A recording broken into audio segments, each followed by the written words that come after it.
So hi, I'm Jen Vanderhoven, Director of the National Horizon Centre. Thanks for joining us today for In Conversation with the NHC, where we talk to key leaders about current and future challenges and opportunities in the bioscience and healthcare sectors. And today I'm talking to Nick Challoner, who's the Chief Scientific Officer at Croda. So welcome, Nick. Hi there, Jen. How are you? Good, thank you. Do you want to start off by telling me a bit about your career to date and how you've ended up where you are and what you're doing now? Yeah, of course I will do. So I work for Croda. I joined Croda in 1993, straight out of university after doing my PhD, and spent about 7 years in research and development, developing new materials, principally pointed towards the cosmetics industry.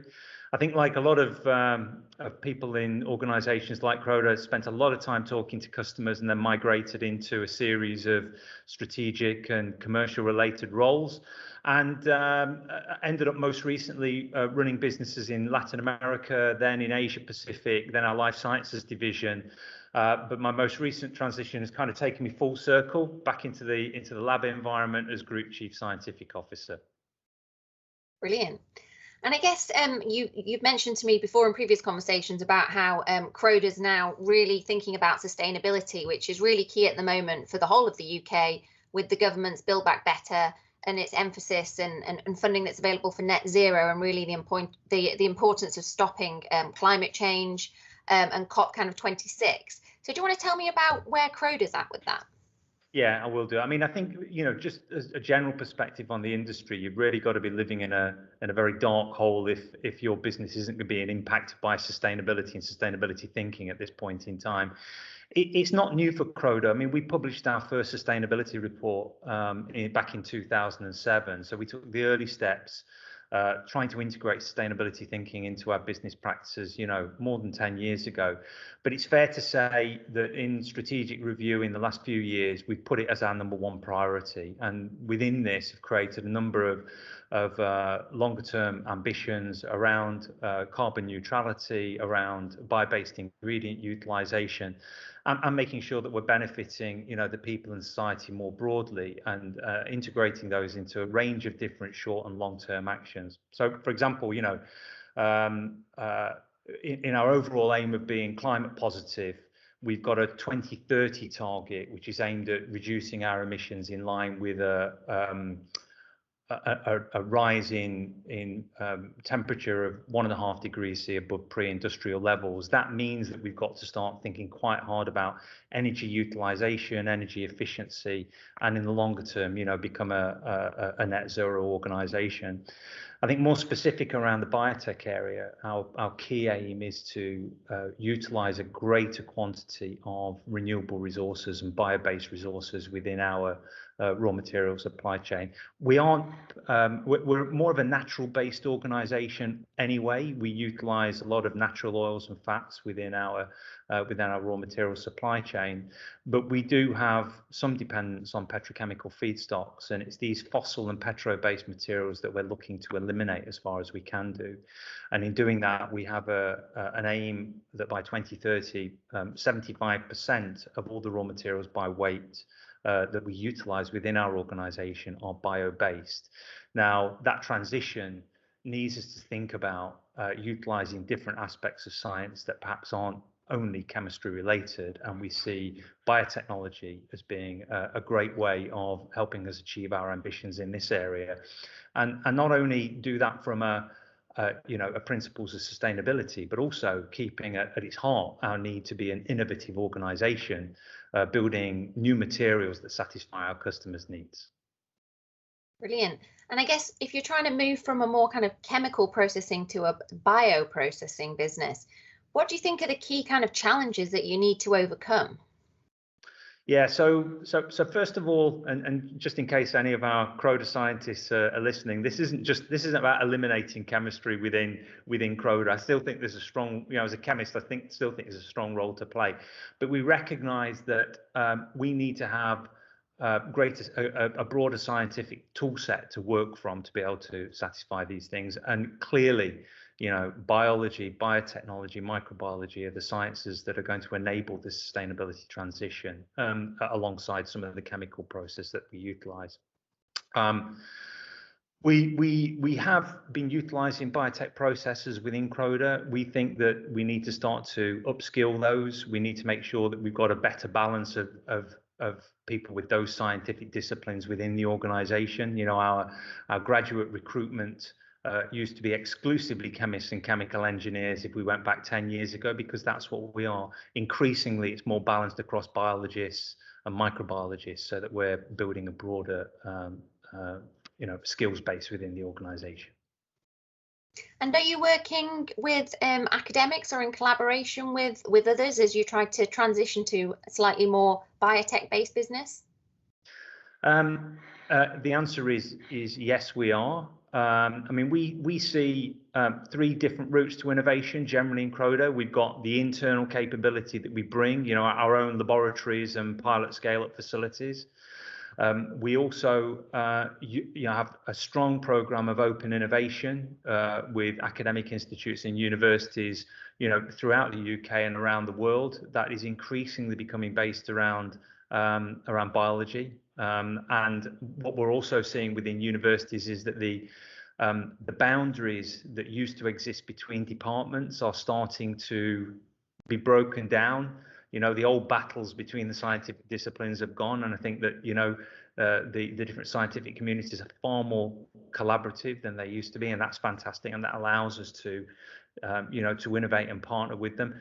And the other area that we do a lot of work in is what we call smart partnering. So there's a lot of very bright and innovative small startup organizations who have fantastic skills and science, but perhaps don't have the scale up or the knowledge or the infrastructure to allow them to take them to the next stage of their development. And so, you know, partnering with a larger organization like Croda is a way that we can actually help them utilize their science more effectively. And so that's become an increasing part of our investment strategy. That's brilliant. And I guess that leads nicely into thinking about the investment strategy. I know that in the recent pandemic, Croda, you were acquiring Avanta, and you've been kind of involved in some of the lipid nanoparticle production, which was used for the Pfizer vaccine. Can you tell me about any of the kind of challenges and opportunities that arose from that and trying to really scale that production up in a really short time? Yeah, so you're absolutely right. Yeah, you know, we acquired Avanti right at the beginning of the pandemic, which was it was a brilliant acquisition for us, and it's been really exciting to be able to support the development of not only the Pfizer-BioNTech vaccine, but a lot of other mRNA-based therapies. These lipid nanoparticles themselves are not bio-based.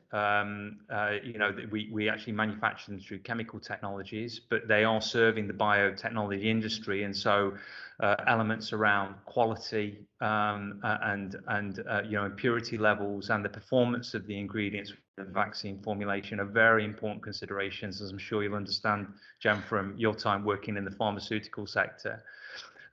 We're also thinking quite hard about, you know, our industrial biotech strategy. And when we think about, you know, Croda's transition to a more sustainable footprint, we also think about what it might mean for our customers. So as well as our activity in the pharma space, what are the Unilevers and the L'Oreals of this world looking for when it comes to sustainable ingredients, and how can we help them deal with elimination of petrochemicals and other fossil-based raw materials from their supply chain. And in doing that, whilst we've been able to create new materials, one of the key issues we've been dealing with is how to scale these things up, you know, because a lot of the bio industry is often focused around small-scale developments. And when you're looking to make things like surfactants, for example, you know, then we really need to start to be thinking about how we can scale these up and produce these materials in the quantities that these large multinationals can utilize. So I think one of the grand challenges that we're going to face in the UK is, you know, how do we develop that infrastructure that organizations like Croda can utilize, and I think how do we develop the skills and capabilities not only to develop materials that are appropriate at lab or pilot scale, but also, you know, at industrial scale up. And for any engineers out there who've ever worked and been asked to translate something from the laboratory environment onto the plant. You know, there is a long way to go to get those efficiencies and the output done safely. So that I think is one of the areas where organisations like NHC I think can help us. And I guess when you're talking about the scale up and the difficulties of that, is that an area where you find it challenging to recruit into, an area where you're looking to upskill existing staff or bring in new talent? Yeah, we have. I mean, we have to recognise it's a competitive marketplace out there, and you know, if you're a young graduate doing a biology-based degree at this moment, then I think that you've got some great career opportunities ahead of you. You know, I mean, the war for talent is very strong.